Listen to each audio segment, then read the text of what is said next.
Hey, everybody, you're watching Conversations in Pop Culture, and I am your host, Andrew Davis. And this episode is brought to you by my sponsors, BCW Supplies. So use code POPANIMECOMICS to get 10% off your entire order because bags and boards are expensive, and you might as well save yourself some money.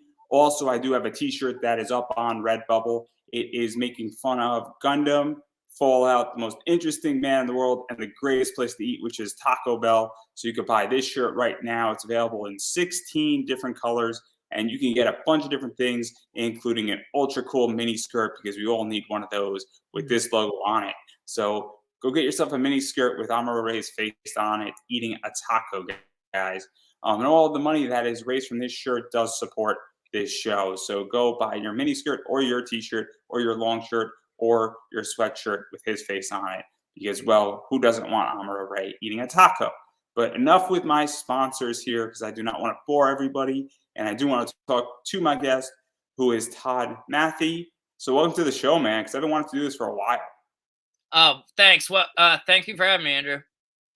Yeah, no, I am very, very excited. And obviously, you are fully funded on your Kickstarter, and I think you have less than 48 hours left.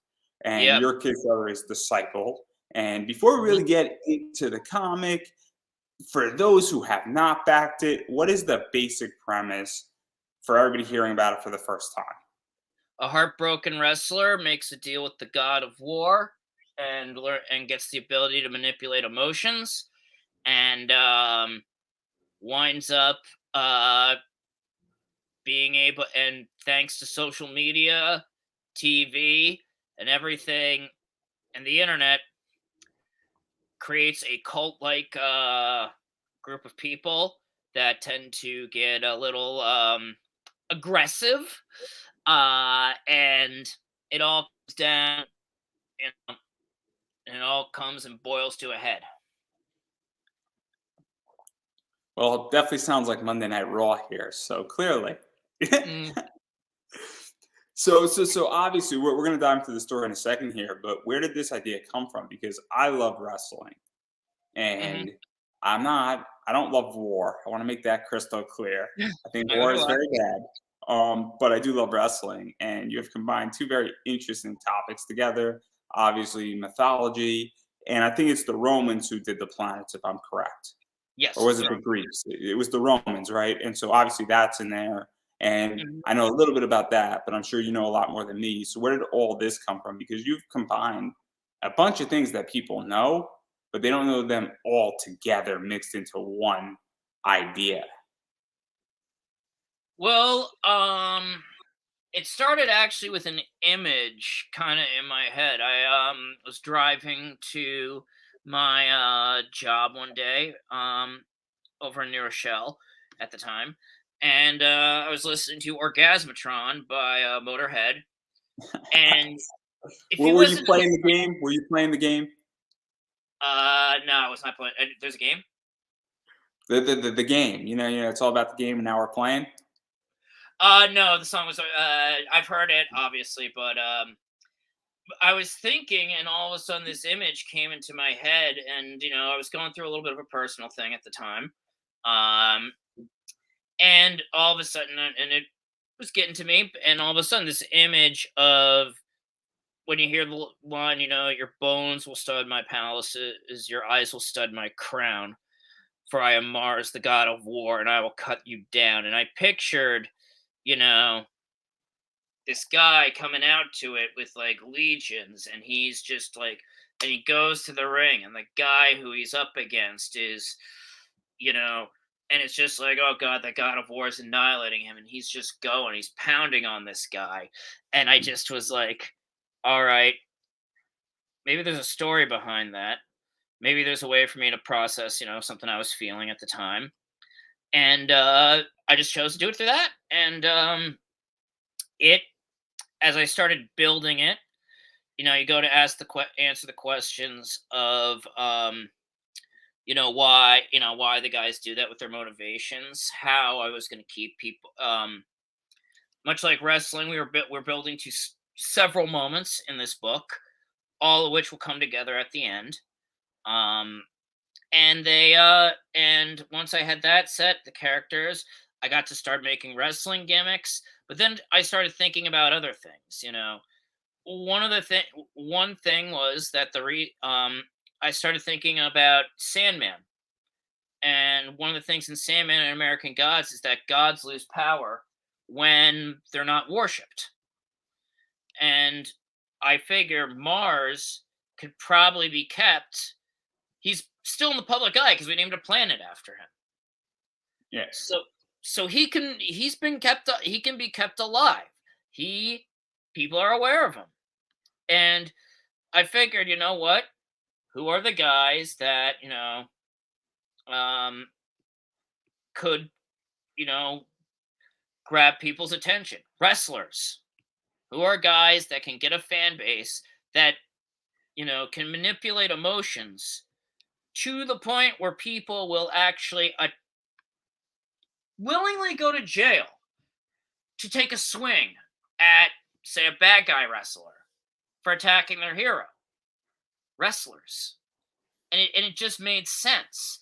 And what's also good about wrestling is that people were just like, well, why isn't he an MMA fighter? And I'm just like, because MMA, you can have all this hype behind you, but that one punch, you're out and your momentum's gone. With wrestling, you can manipulate it and you can keep it going for a while. I mean, look how over Steve Austin got. Goldberg. I mean, Cody Rhodes.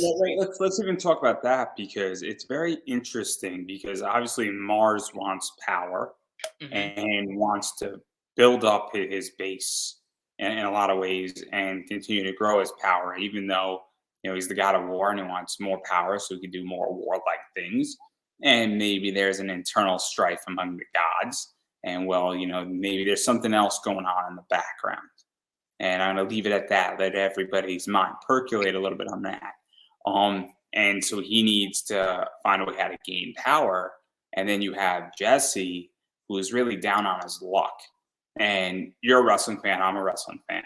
And we know stories of guys trying to climb up on the indies and being a jobber and being stuck in that position. And also guys on the roster. Look at Drew McIntyre. He's a great example of that. I think he's the first guy who comes to my mind, where he was very much a jobber in his last 2 years on his first run in WWE. He then went to the Indies, went to Impact, came back to WWE, and became a superstar. And so obviously we all know that path. And so what was that like, really building that out and really even building out Jesse? Because you could tell that Jesse has put in the work to get onto TV, only to find out that he's going to be in a stiff squash match with somebody who is going to sort of hurt him and stretch him a little bit. Yep. Yeah, and that's what I was thinking. I mean, like, the 1-2 punch of his girlfriend breaking up with him for another guy, and then suddenly he gets, like, the dream job, something he worked so hard to get. He's finally reuniting with his tag team partner, Eddie, and he thinks they're going to bring in the All-American Express, and then he's just, losing to Lash Lariat. I mean, it hurts him, it pisses him off, and it makes him vulnerable. And you'll learn exactly, how Mars found him in the book. That comes out. And we're going to spoil something, but I don't think it's much of a spoiler. Obviously, this is very much a deal with the devil type position, where Jesse winds up getting involved with Mars. Mars says, hey, I'm going to grant you this power to manipulate people's emotions.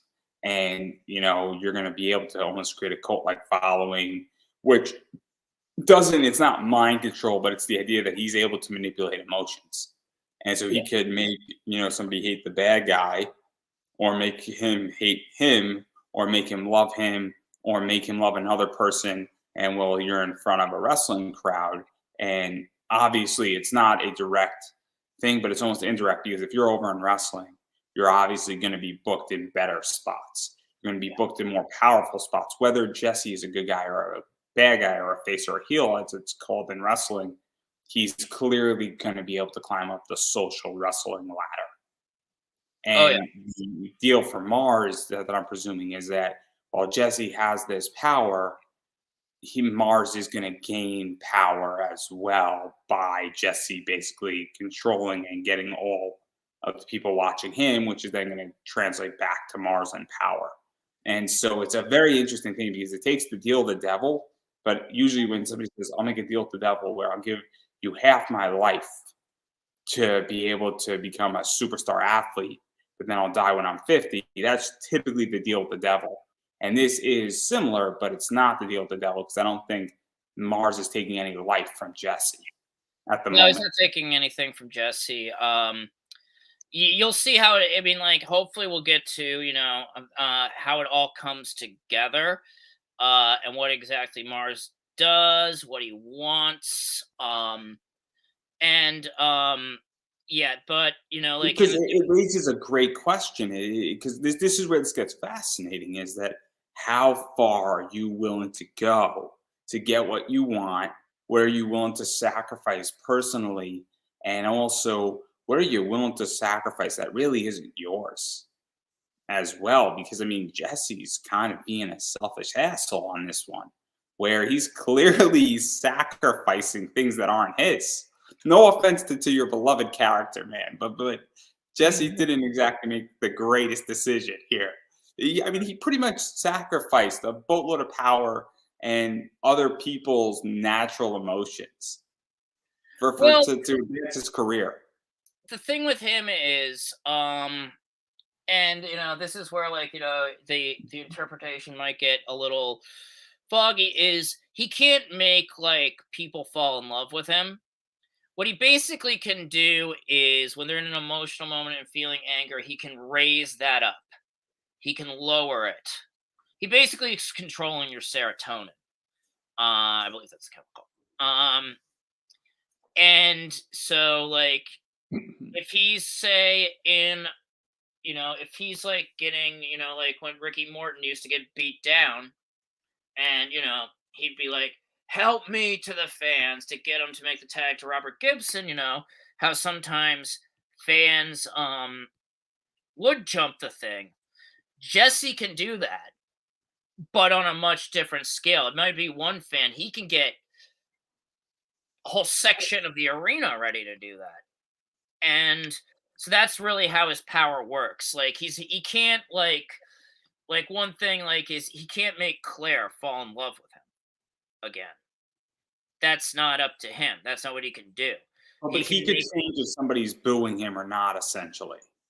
Yeah, or he can basically just be like, make someone less mad at him. Just be like, all right, I'm pissed at you, blah blah blah blah blah, and he could be like, ooh, calm down, and just once he masters it, just be like anger level, and it's like I'm still mad at you.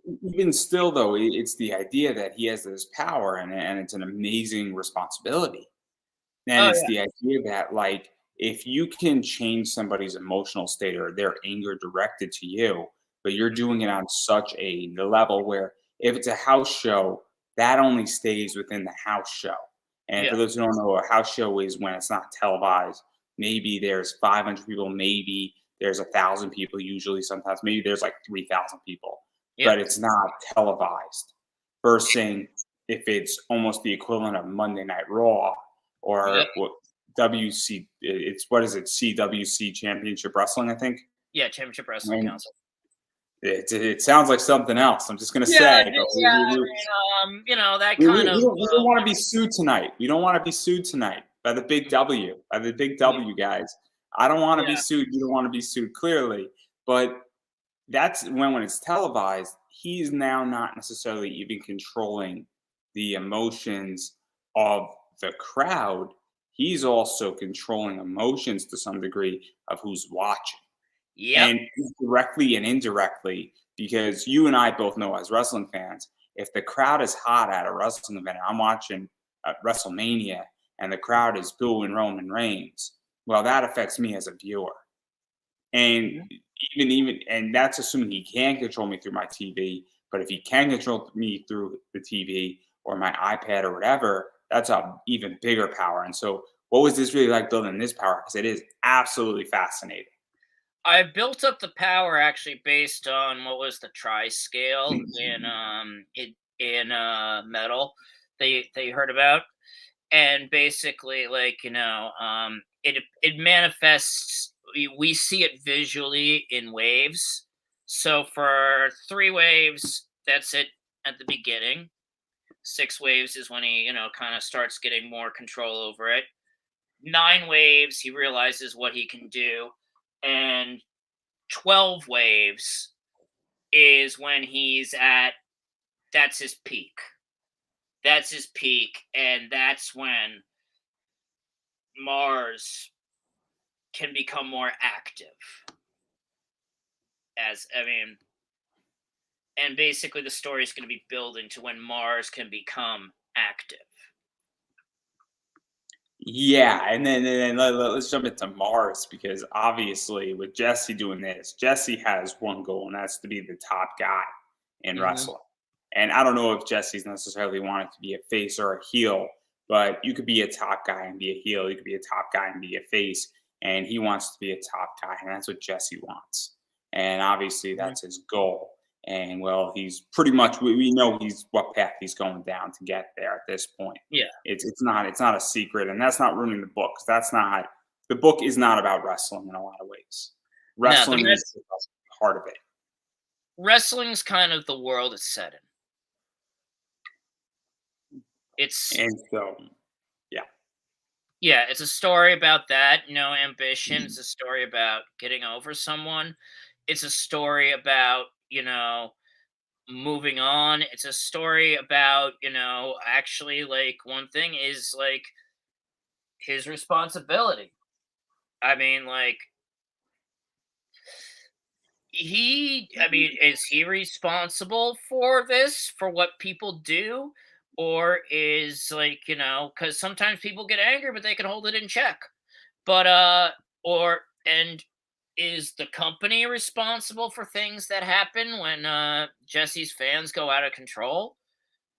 What is, the line here? This book will be asking that.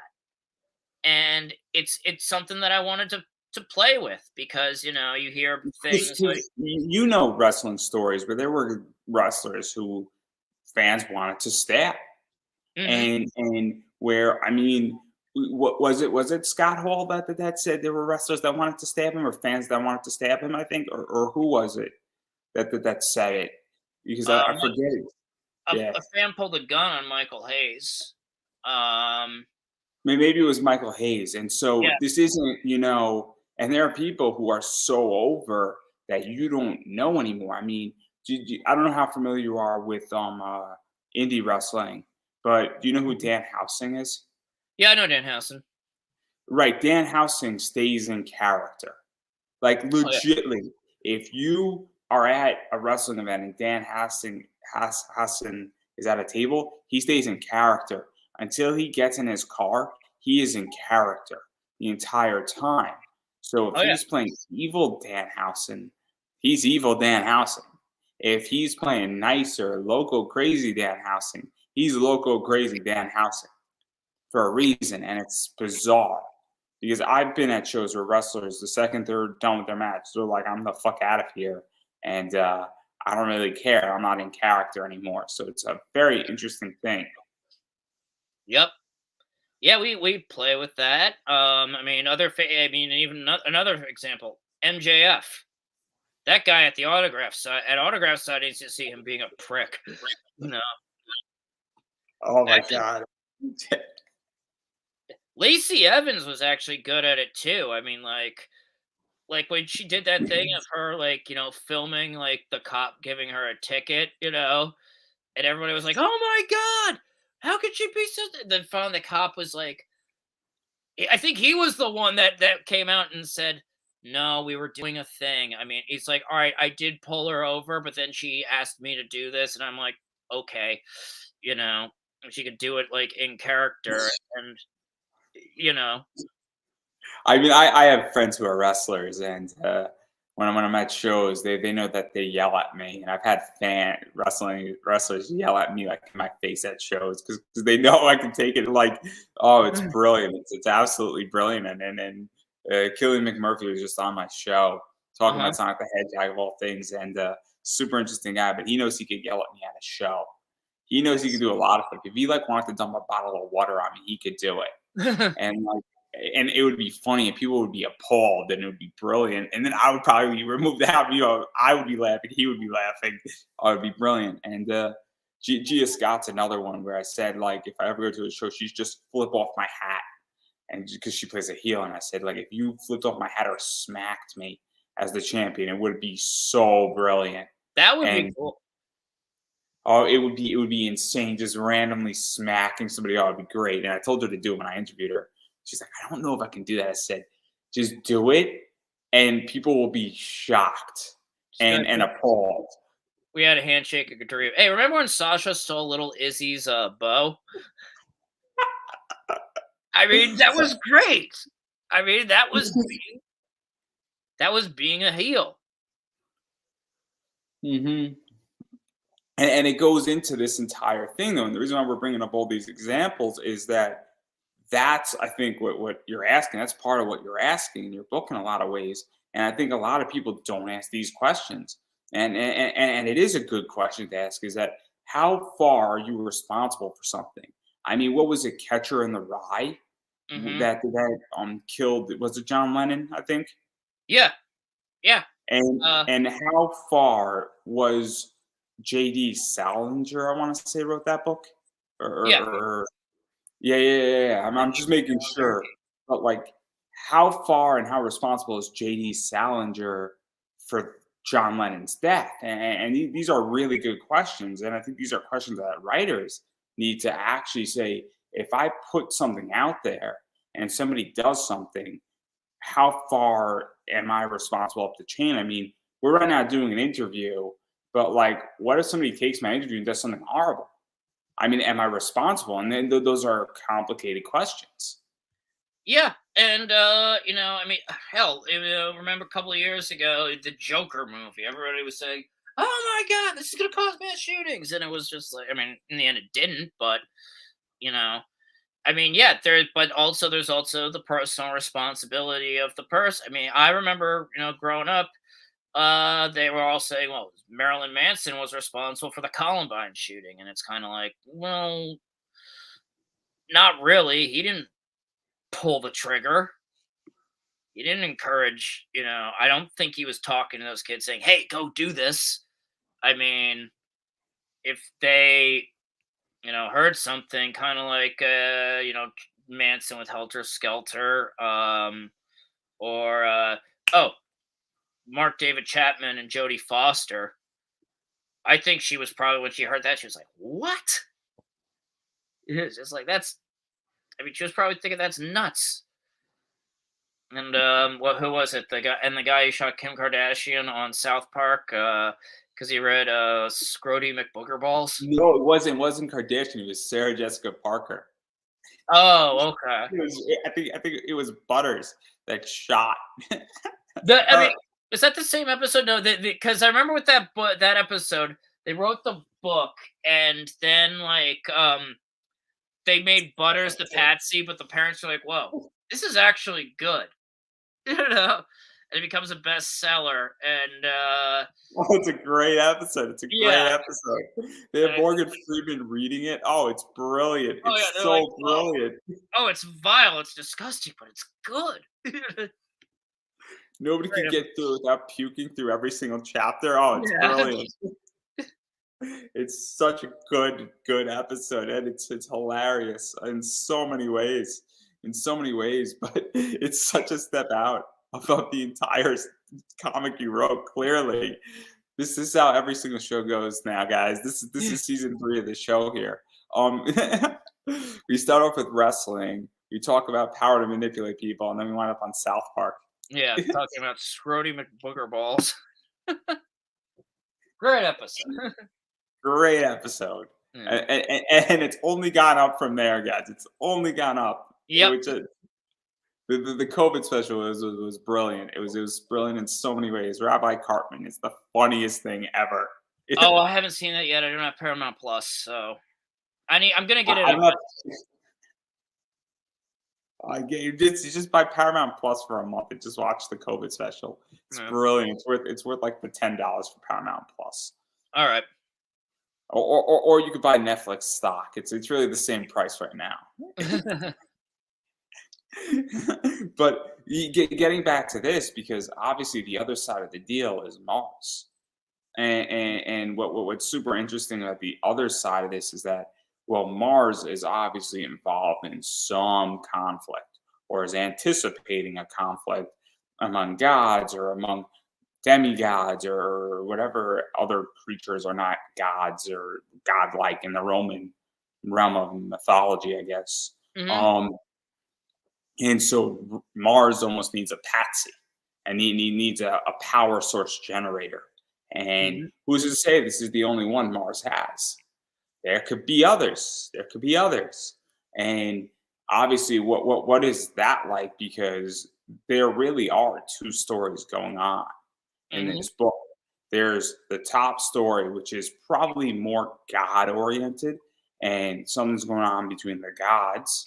And then there's this wrestling stuff that's going on with Earth, and then the power that is the manipulation, obviously, is, I guess, an energy transfer to Mars. If that makes any sense. Yeah, I guess that's sort of how it works. Actually, probably summed up more eloquently than I probably could at the I mean, I could use cryptocurrency terms if you would like. I could use liquidity pool as a substitute. time. But there's actually also a third story, which is Claire's story, and basically, How could I forget Claire? yeah. What a bad host I am here. How could I forget Claire?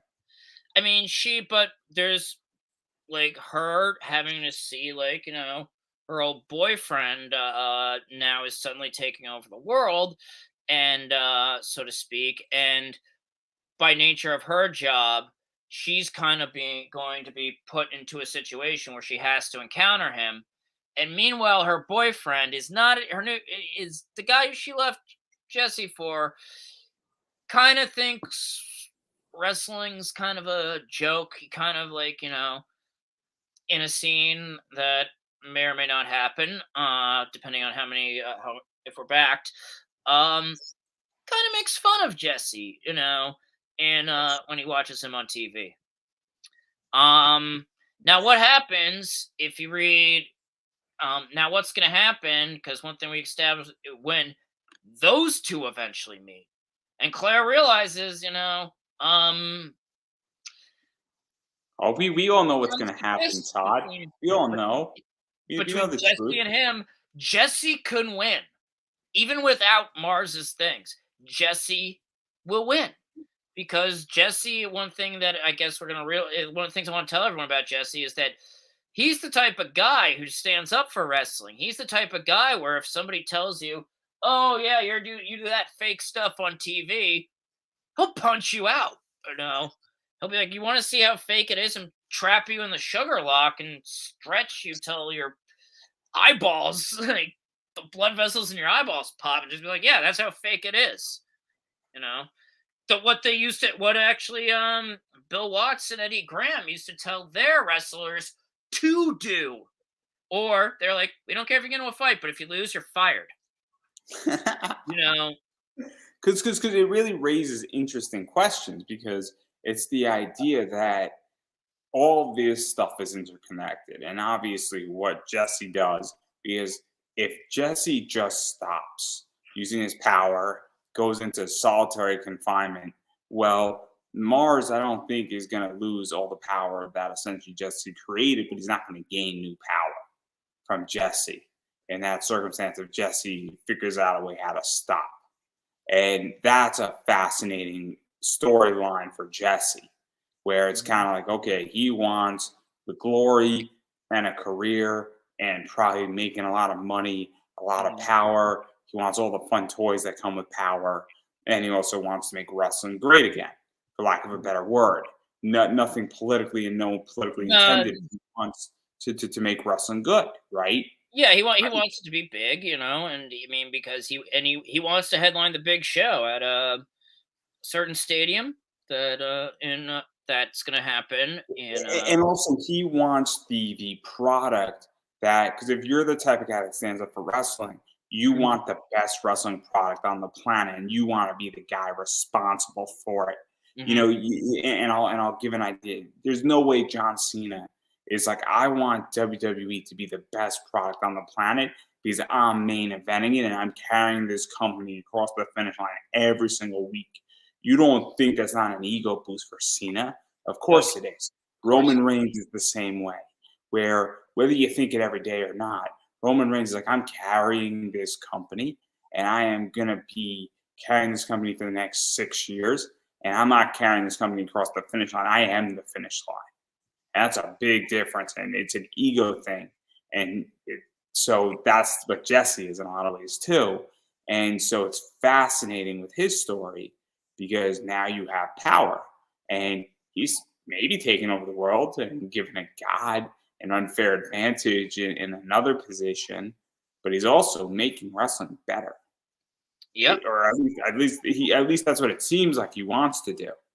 And but it's the idea is how better is he going to make it, or is he going to become Roman Reigns and carry the belt for like 50 years? Well, we'll see. We'll see. We'll see what happens. It's all gonna And be. It all comes together. Each of these pieces all comes together. and then obviously going back to Mars, I mean, that's a whole another scenario as well because we don't know exactly, and I'm avoiding certain things, but it is crystal clear there's a reason why Mars is doing what Mars is doing. And then that creates another position because we've seen stories, and I've read stories where the gods grant power down to Earth. And then they all grant power to somebody and champion a human, and it's basically who controls the god realm for the next 100 years. And so this creates a very interesting environment where technically in issues 2, 3, 4, 5 going forward, if we get that far, pretty much it's the idea that what happens when another god says, oh, I see what Mars is doing now, I need to go find a wrestler to back and grant them their power.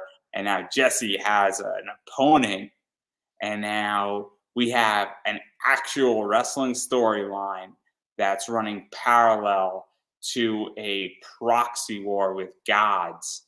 And then now we have other factors that are in play. And then, well, we have G Gundam with wrestling. Maybe. Who knows?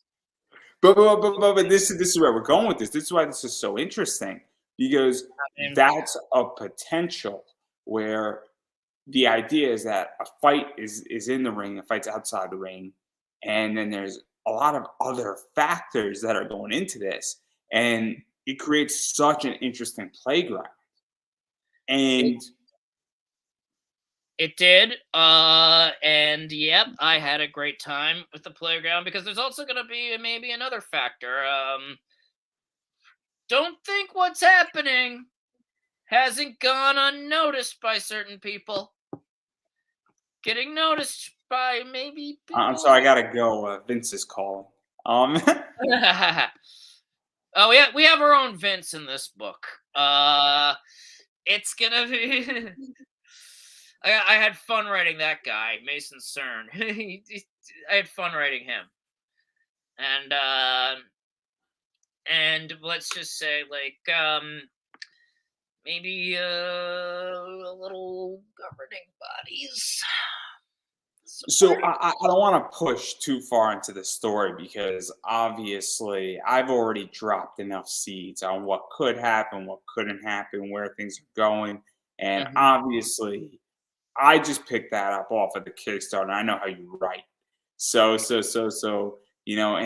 some of this could happen, some of it cannot, but it's the potential that I think Yeah, everything I said is a possibility. I think is a fair thing, yeah, and maybe some of it's not, but what I am curious about is that obviously we have things that are like Roman mythology and Roman god stuff in there. We got wrestling, and wrestling is bigger than ever.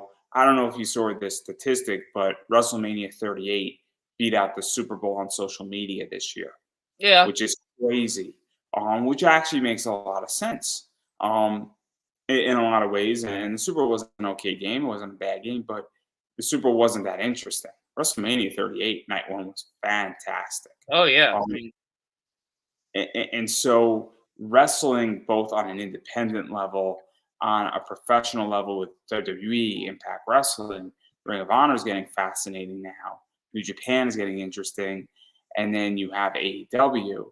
It is bigger than ever. It is mainstream now. It is cool to be a wrestling fan for once. I don't know if you remember, but I got into wrestling in 9th grade. It wasn't cool to be a wrestling fan. It's now awesome. I wear a wrestling shirt out to Starbucks and I'm like, yo, you see Monday Night Raw, man? I'm like, yeah, you see Monday Night Raw? Like, oh man, well, you I mean, see Beyond Wrestling? Oh, that was cool too. And it's weird, very much. I was around in high school during the Attitude Era and the Monday Night You're War, privileged. Just stop. You're so privileged.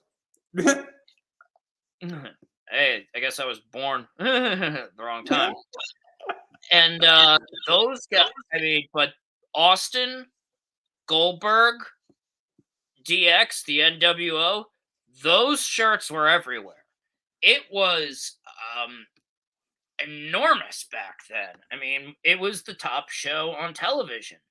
And when like WWF acquired WCW, I think like that was a big deal. That was a very big deal. We could go into how they botched that. I watched that in real time happen.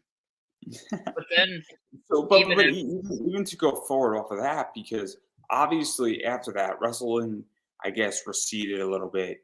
But then what's happened, and I don't know exactly when it happened, but it got me back into wrestling, is independent wrestling got huge. And places like GCW have popped up, places like Beyond has popped up. And this was before AEW. This was like a year before AEW. And all these independent companies were actually doing better. And I'm a huge wrestling fan, and Beyond is arguably the top independent company in the world, along with GCW, better, bigger than Ring of Honor, bigger than a bunch of other places. And so wrestling has gone through a resurgence, including WWE, and people bitch about WWE. And AEW has helped that as well, and a variety of other companies have. And so, what is this like for you? Because you're writing a wrestling comic, and it's a bunch of people like me that are like, oh man, this is cool. Like, we're getting wrestling comics. I mean, Dirk Manning just did his book with yep, AEW. And there was another person who did an Andre the Giant book yep. that did very well. So this isn't, and then there's other things coming out. So what is this like? Because clearly there's a need and a want for it. And people want this content both on a nostalgic level, but also saying, hey, look, I just want something with wrestling in it. What I tried to do when I was doing this was I wanted to work on a couple of levels. I wanted to uh, make you want to cheer. Like I wanted to get your emotions, much like they did in wrestling, and make you, have someone you like, have someone you hate, and you want to see what happens when they get together. I wanted to do that. I wanted to show how they go behind the scenes and showed how they made things happen, how they go about putting together and making, and gaining heat. Okay. I wanted to um, also, when they have the wrestling scenes, really recreate the feeling that I got when I was watching, when I watched, in the Attitude Era, when I watched in like at WrestleMania 5, when I because that's what got me into wrestling was the Mega Powers, and like, and I wanted to set up the banter between the color commentator and the play-by-play guy. We have that on there. We will see the angles play out in the thing. I wanted to really do like, put everything I could into this book to make you like realize A, not only how awesome wrestling is, B, try to give you like the feeling of, a wrestling show. see, get behind the scenes stuff, but not be too like not be too inside baseball, and You then mean inside the ring? delve into the wrestlers and delve into people's personal lives and actually the toll this thing takes on people. So it was. And let me ask you this too, because obviously there's a lot of people who are wrestling fans, but then there's people who like Roman mythology and like an interesting story and are not wrestling fans. And you also want to hit that niche too, because the idea is that, at least this is how I view things. When I'm creating something, I can watch Dragon Ball on Mhm, just, this is purely just a fun anime, or I could look at it as the growing of a boy into a man, which is, you could watch Dragon Ball that way and it changes the way you view things. mhm. Somebody who was a boy who was very ignorant and stupid, nothing against Goku, into becoming more educated and more acquainted to the world and actually becoming stronger and becoming a true defender of Earth. And you could watch it that way and it becomes a very different story. Or you could just watch it as, what challenge is this guy gonna face next? And whose ass is gonna get whipped next? You could watch it that way. And it's the idea that, depending on how you watch it and come into it, there's different levels. And your book has that, where you could read this thing as a pure wrestling fan and be like, we are watching wrestling with some superpowers attached to it. And this is a larger than life comic. Or you could read it as a fight for power. And it doesn't matter about the wrestling, but it's all about control and power and how much you can have. Or you could view it as a proxy war, I feel. And you can disagree with me on any of that. I'm Mhm. more than happy, because I don't want to put words in your mouth on your comic. But that's how I'm viewing it on those three levels. And that's just my opinion. I could say you could. I mean, you're free to interpret it any way you want. Um, I, Well, I, you can say I'm wrong. I got no problem. I'm not gonna say anything because I think that's part of the fun of it. And the other thing about it is, it's like you can also just view it as a story about a relationship. You can see it as the, just the like the stresses of a job. You know, um, like work life balance and things like that. You can. I mean, and I really, like, honestly, I didn't even know I had all this in mind as I was writing it. I've written all 6 issues.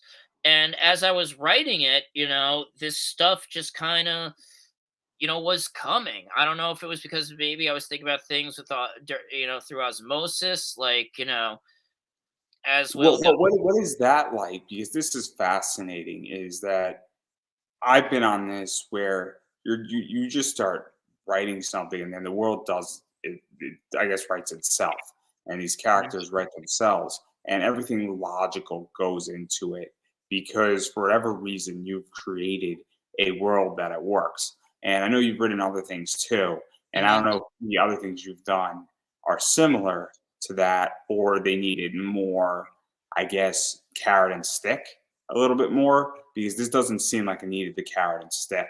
It was just there, and it was just the natural progression, and the world allowed the characters to develop in it, if that makes any sense.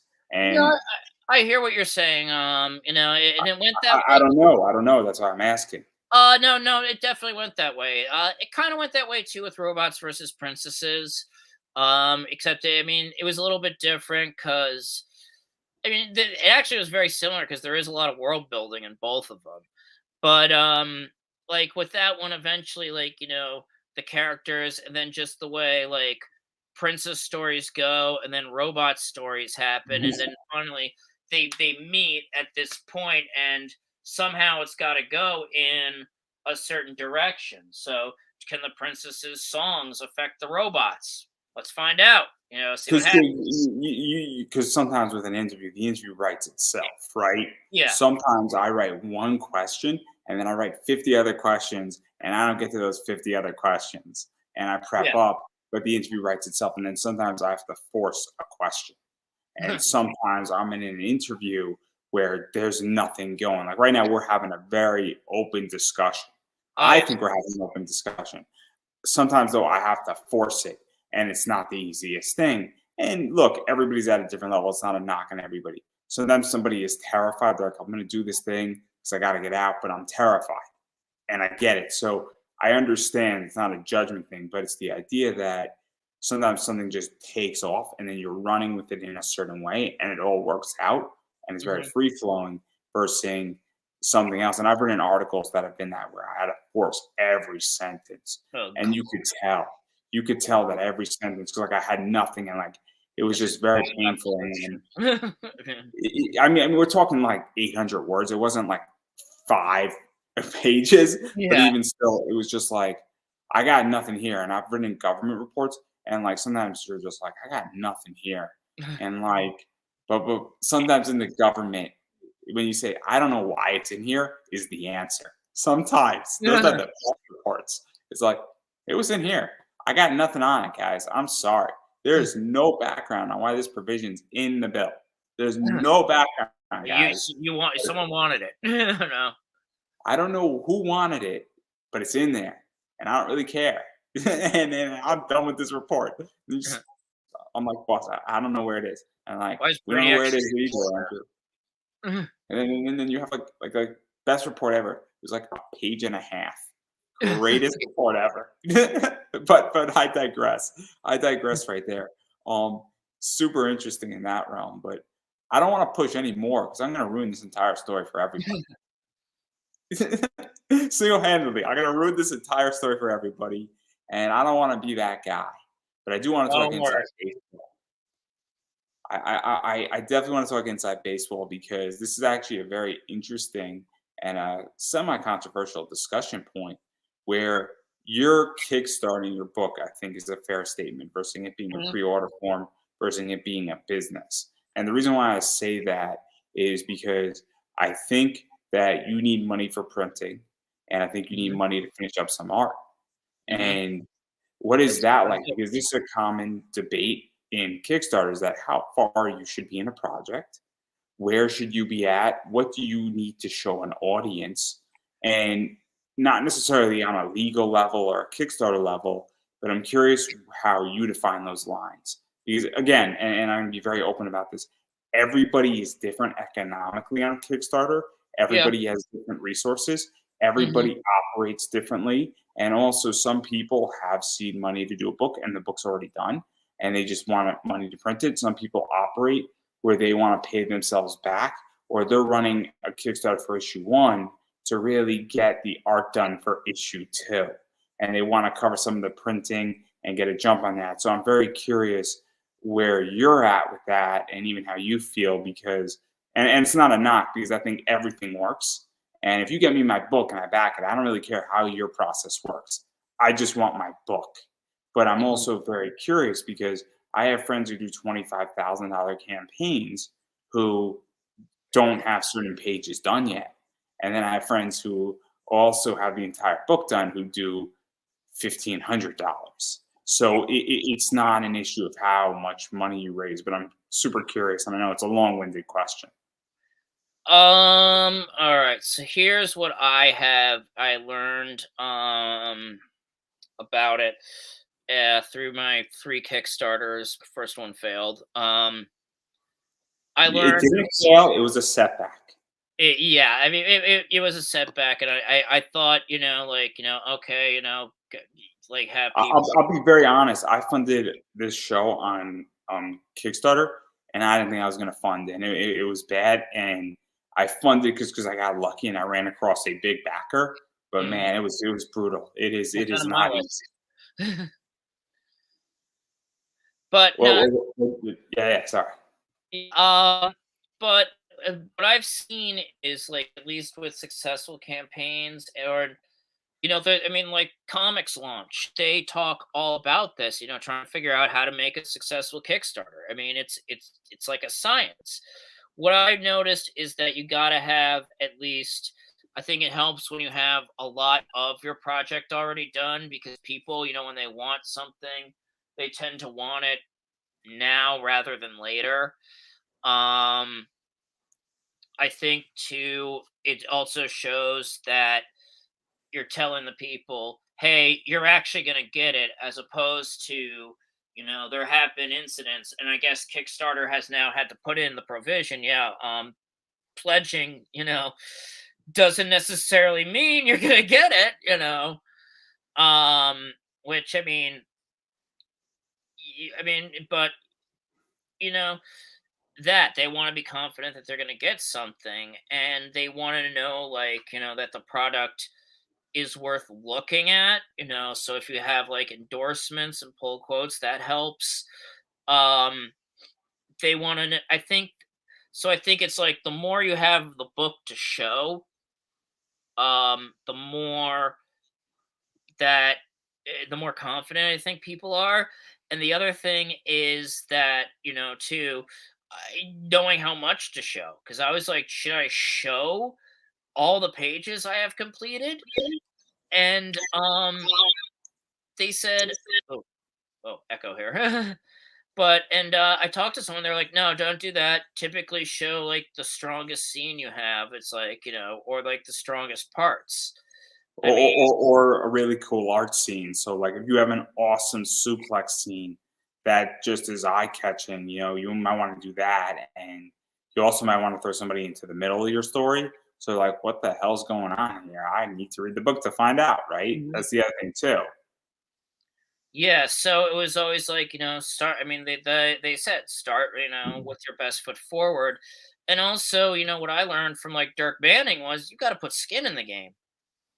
You got to realize, maybe you are going to, um, with your rewards, need to, maybe put some extra money in, especially with the stretch goals, because those could keep going on and up. I mean, right now we're almost ready to, have guitar picks for people. And So let's even table the stretch goals for 1 second, because I am very curious, because I've noticed some stuff, and you back a bunch of Kickstarters, and I do as well, where what I've noticed is the idea that with a bunch of people's Kickstarters, there's the whole move to variants now. And look, Mhm, I'm a variant guy. I buy and sell variant comics. I deal with a lot of Zenescope books, and I make good money on it. mhm, Now, first and foremost, indie is a handbag where, and it's very complicated, because there has been no consistent proof that indie comic variants will make money or they won't make money. It is completely book by book, where I can tell you that a Paul Green on Zenescope 95% of the time is going to go for X price plus. Where I mhm. know that there's a particular book that the second I get it in a week from now, it's going to be on eBay for $60 to $70, and I can sell it all day for 65. I can tell you that hands down, and I Mhm. can tell you that certain books are going to go for $75 within a year that costs 20. And I know every single book that does that, and I'm wrong sometimes because they're going for more money. Which it's better to be wrong if something's going for more money than Yeah, oh yeah, less. always. So I was actually wrong on that book by $75. It's going for $150. I'm so happy I was wrong on that. It's kind of funny, but the idea though that I'm very curious, because a lot of these people are doing like a 15 to 20 to $25,000 campaign, are doing variant covers, and they're charging $25 for a variant cover. And it raises a very good question, is that seems to be a big trend. That is what helps to fund growth. And I Mhm. like variants. There's nothing wrong with that. But it also raises another question where I'm like, are you growing your audience and growing what I guess comics tribe and indie comics launch talks about, or are you just growing the idea of saying, hey, I like this artist and I'm migrating with this artist? It's kind of like how many fans, to go back to wrestling, watched WrestleMania anticipating Cody Rhodes back into the family. Mhm. And that's a good question. Like, how many people follow a wrestler versus following a company? And I asked this question: how much would AEW's viewership go up if John Cena went to AEW and sign a Mm. multi-year contract? Would people leave WWE for that? And that's a great question, and that's what I view indie variants as. Because if you're following a guy like Paul Green, and he's on your campaign, then he's on my friend Larry Higgins' campaign, he's on Max Bill's campaign, and then let's say Mark Wade, runs a Kickstarter, and then he has Paul Green doing a cover for him. People are following Paul Green. They might not give a goddamn fuck about Mark Wade per se. I love Mark. I think they give more of a fuck about Mark Wade. But they might not care. But it's the idea that they're there for Paul Green. And nothing against Mark Wade. I'm sure Mark Wade's great. I love Mark Wade's Spider-Man, right? 601 is a great book, and it's one of my favorite comic books of all time. But it's the idea that they might not be there for Mark Wade. They're there for Paul Green. And that's the point. So I'm very curious how you feel about that. Because, I mean, it could be anything. It could be also like that, it's a very limited edition collectible, because this stuff is often printed to order. Like, you can, I mean, like, after you do a Kickstarter, like, people will be like, like, oh, can I get the, do you have, they'll email these creators after it, and after they've done fulfillment, and be like, oh, do you still have the very special hologram edition? They'll be like, I don't even have a copy for myself. I printed this specifically to order. And the people who it was only for the people who backed the Kickstarter. So if you don't back, that's it. I don't have it. And you got to find someone who did. And I think that's, part of the appeal of the variant covers. It's just like, once this thing is gone, it's gone. Like, it's not, there won't be any more of these. I'm making beer koozies. Once I place my order, might not see them again. Once I do my, like, if we get the guitar picks, I'm placing an order for, a certain amount. And that's the amount I intend to have. I have a metal card on my Kickstarter. I have one metal card. It's 121 prints of that metal card. That's it. I'm not reprinting it, and then I'll show it right now. So I'll have to sell, but like, it's this bad boy. It's all shiny.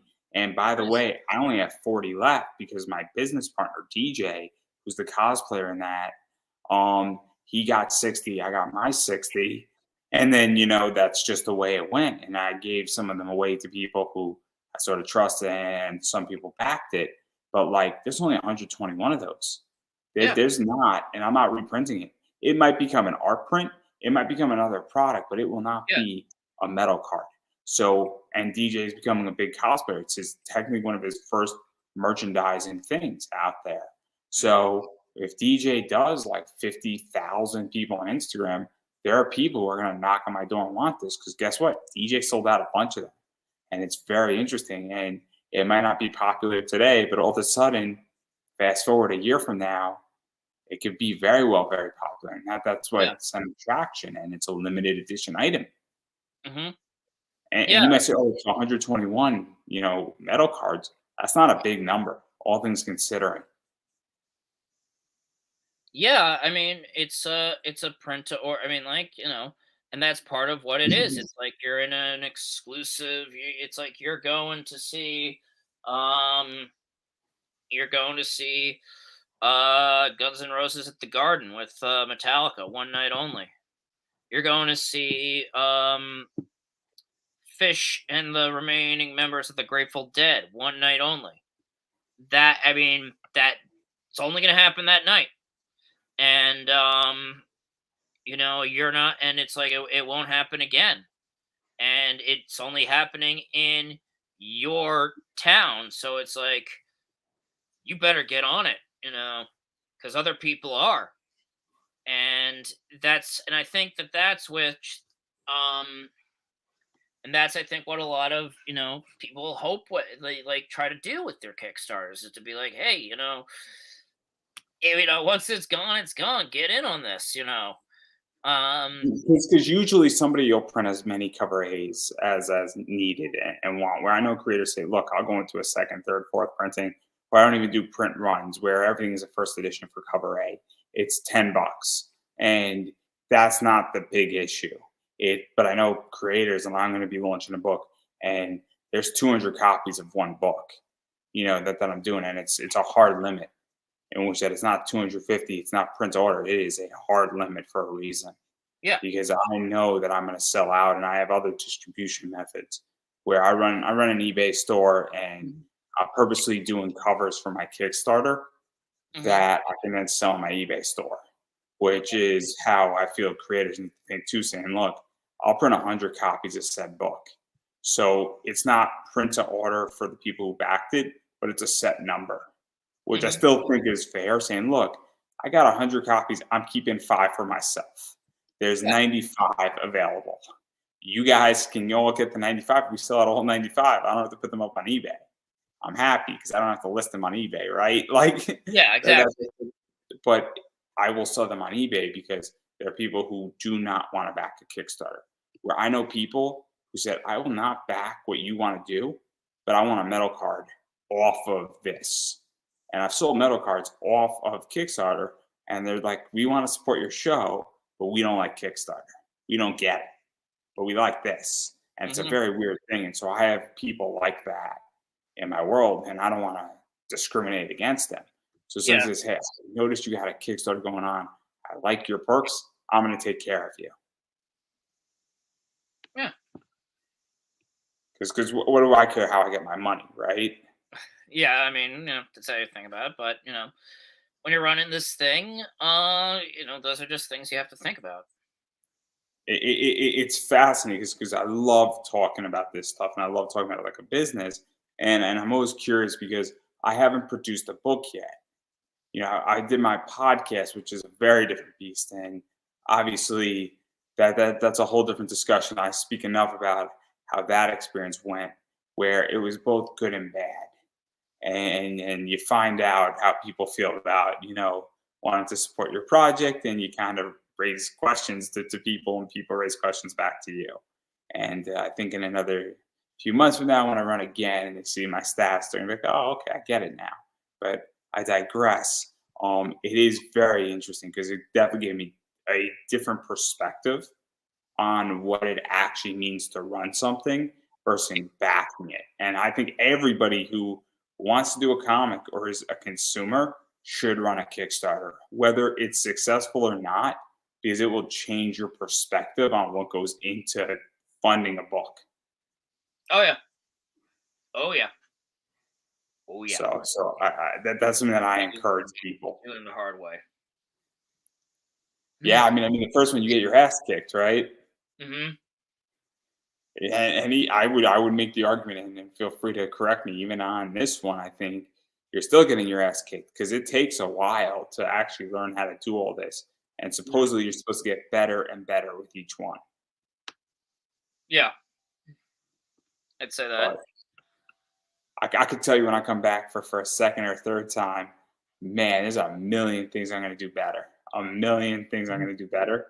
And the quick version of the story is that I felt that I got rejected, and then I decided to really approve it. I got approved like 3 days after Christmas, and then I was like, let me just launch on New Year's. And fuck it, I launched at 12:01 on New Year's. Oh God. And I got like $150 in like the first 2 hours. All right. But I didn't have any prep time to set up any interviews or anything like that. And so part of my failure was that my Kickstarter wasn't written poorly, but it should have been written tighter. Yeah, the one thing I learned is that it helps to have a mailing list because what's crowdfunding without a crowd? You need a crowd. It was that, and then also it was just not even having media appearances or anything like that. So I'm actually going to start writing my next one in August to launch it in November, get it approved, and then hit up a bunch of people that I now know how to get on their shows and do media. Because if I have 60 days to do media, then all of a sudden I'm on 30 shows, I could put something more in play. And that was the problem. And I felt that if I didn't do it and I didn't launch it in January, I would have never done it. And so I'm happy that I actually got into the game. And sometimes that's also something that I would recommend to people because people ask me, and I'm like, I'm not the guy, but even if you fail, sometimes you just got to get in the game a little bit, because getting in the game it's kind of like if you get on base in a baseball game, anything could happen. Yeah. It might not be pretty, but anything could happen. But I digress right there. And I do want to back out of business stuff because I want to talk about rewards here. Uh-huh. So you got a digital copy, a physical copy, pretty much a digital copy of everything you got, pretty much a Mm-hmm. physical and digital copy, a physical copy of the book, and then a digital fun pack of everything you got. Yep. And then I don't know what order these are in. I think this is the regular cover, is it? That is the regular cover, yes. And then this is the one of the variants. Is this the Stephen C or is this the Stephen C? No, go back to the previous one. That is Steph C. Steph C, my bad. Yeah, she did she did a Green Lantern graphic novel with Jessica Cruz Green Lantern graphic novel. I saw her work at Comic-Con and I was just floored by it. I mean, this thing will make a great blacklight poster, I think, at some point. So yeah, I asked her to do this because there's stuff like just reminded me of like old heavy metal covers, and I was just like, all right, this is the one. I'm like, I got to get her, and we talked. She told me her idea and what she wanted to do. I was just like, go do it, because she's an artist who I trust to do. I gave her the idea. I told her like what it was about, what was the theme, and she's the one. I'm just like, just go do whatever you want. And then obviously this is the other variant. Yeah, which that's Damian Torres's variant. He's done some work with Source Point. He's going to have something in an anthology I'm a part of called Tales from the Quarantine. He's a local guy by me, and I always liked his work, and we always wanted to do something together at some point. So I just said, hey, why don't you just come do this variant with me when you get the time? And he agreed to, and I'm like, all right, let's. And it is beautiful. I love how it turned out. It's. I mean, it's what can I say? I mean, and then are these made to order, or do you have like a set number? Because this is always the question I have, is that if you're producing a book, do you order like 50 of them? Or because I know with Comics Wellspring, I don't know who you're using to print, you need to order at least 25. And most printers, you need to order at least 25, unless it's something like metals, where you could order like 10. And in some cases, you could order even less. But it's the idea that, do you order more? Because it's tricky with comics to make money, where some people make money on their Kickstarter, but a lot of people make money at a con because, well, they'll bring this Yeah. variant to the con, and then somebody says, oh, I want this book, and then like, oh, that book's $10, this one's 20, 25, this one might be 25 or 30, and or you might have a package deal. So do you print more, or is it just, hey, whatever somebody orders on Kickstarter plus like 10 in case something is damaged? I'm probably gonna be doing that. Place what they're ordered on Kickstarter, and maybe I'll sell leftovers if I have any, or to replace damaged ones. But once again, there's something called space. I mean, I only have so much space in my apartment. I can't fit, all these books in my apartment. It's like, But you're not at that stage yet. yeah, I'm not at that stage where I have to order like rent a storage unit, or a warehouse. Because I know people who do this, and they deal with a lot of retailers, and they spend the extra money to do that, and they slowly do it because, and Sam Quinnen does it, and he's slowly working at it. Now, I have a different approach where I want a set number of books for a reason. And then I want to go that route because there's a different philosophy where I want a set number, and I almost want to keep it at that number and grow the audience so that it becomes scarce. And I want to create scarcity in the market. So I want to grow my audience to have like legitimately 20,000 people and have 200 books. Because then what you do to counter the scarcity problem is that you don't increase the number of books you're printed, you increase your price. So you raise it from 30 to 35 and then to 35 to 40. Because what that does is that even makes it more valuable and will make you more money in the long run. So if you have 800 books going at, 30 a pop, that's 24,000. And then if you raise it to 40, well, you're adding a lot more money. And so that's how you count out scarcity. And that's how you find out how much people are really willing to spend on you. Yeah. But I also got to realize where you are. You got to get yourself to that stage. So, I mean, I don't think I'm ready. There are ways how to do it. There are ways how to do it. And I can teach everybody how to do it for a small or pricey fee if everybody would like. I have no problem teaching everybody because my knowledge is not free.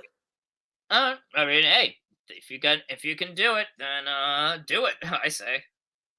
It's actually a lot easier than people realize, but it will cost somebody probably about $3,000 to do it, all said and done. So it's again, are you thinking long term or short term? But that's not what we're here to talk about. That's a different discussion for a different. Yeah, I'm more focused just on getting my campaign done.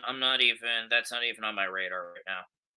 I'm a business, so that's how I think. I'm one of those guys that I'm building a business.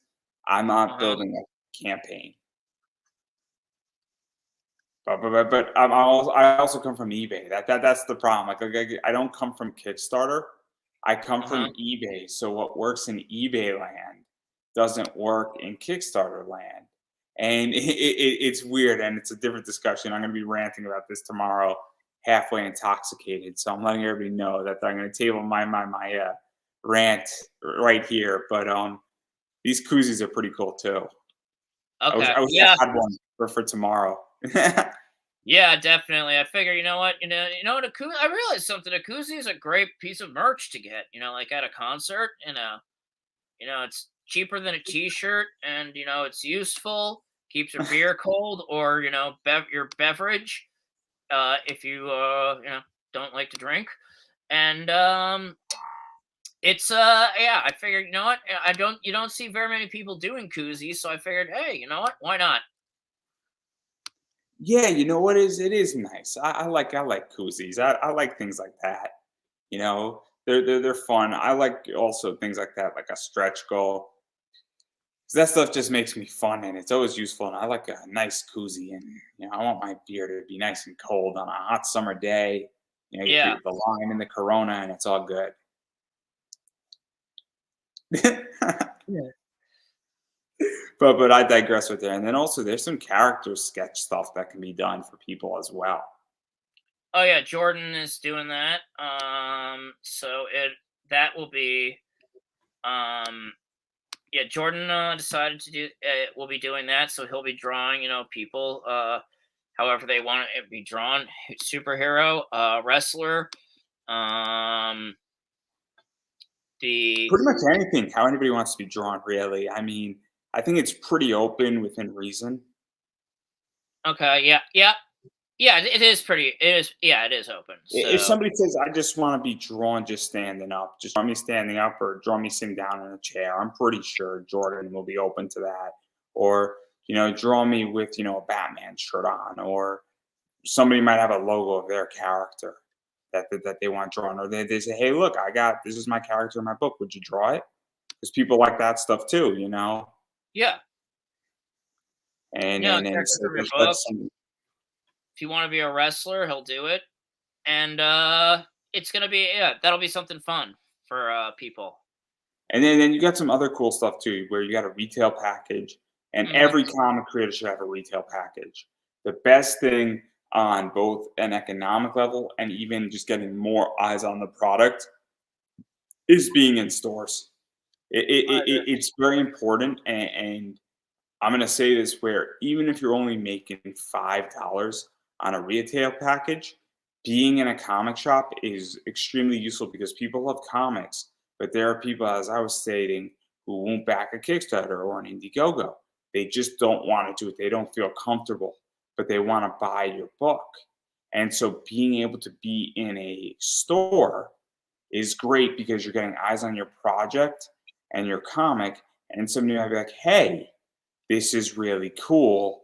I want this book. Who is this person? And, it's something that is extremely important. Also, let's be realistic here. During COVID, shops needed comics to sell, and they still do. Yeah, I agree. And then obviously there's the variant package, which is just the variants, and that's out there. Obviously, Robots vs. Princesses Mhm. package. And then one of the cool things as well is that you can be drawn into the comic. Yes, that's definitely one I really thought. They're And pushing hard, man, on that one. yeah, I mean, and you're going to be in the book. You're going to be in a crowd scene, and you're part of the audience. It's your ticket to the story. Oh So, man, I got an idea for your second issue. If uh huh. somebody does that, you should print up tickets to like the event and throw it into it where their seat number is. Mm, That would be such a brilliant idea because now you're there. yeah, I don't think it would be that hard to do either. I think it'd be pretty. I don't think it would add much value, or you could raise it up by like $5. And oh man, that would be brilliant. For like the seat number where they are. Oh, that would create an event, man. Oh, that'd be brilliant. I Feel think. free to steal that, by the way. Oh, I think I am. I am stealing that actually. Oh, because it's not even my idea. It's a Tyrone Jackson's idea, where he created a book called Stars, and it's a Uh, musical band superhero group. And on one of the things, like I think if you're drawn in, you have like a concert ticket because you're in the concert, and that's really cool, right? yeah, And I think everybody might have gotten a concert ticket now that I think about it. So now everybody who backed the book as a stretch goal got a concert ticket.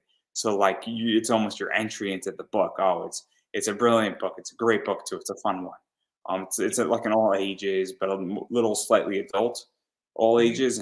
Great.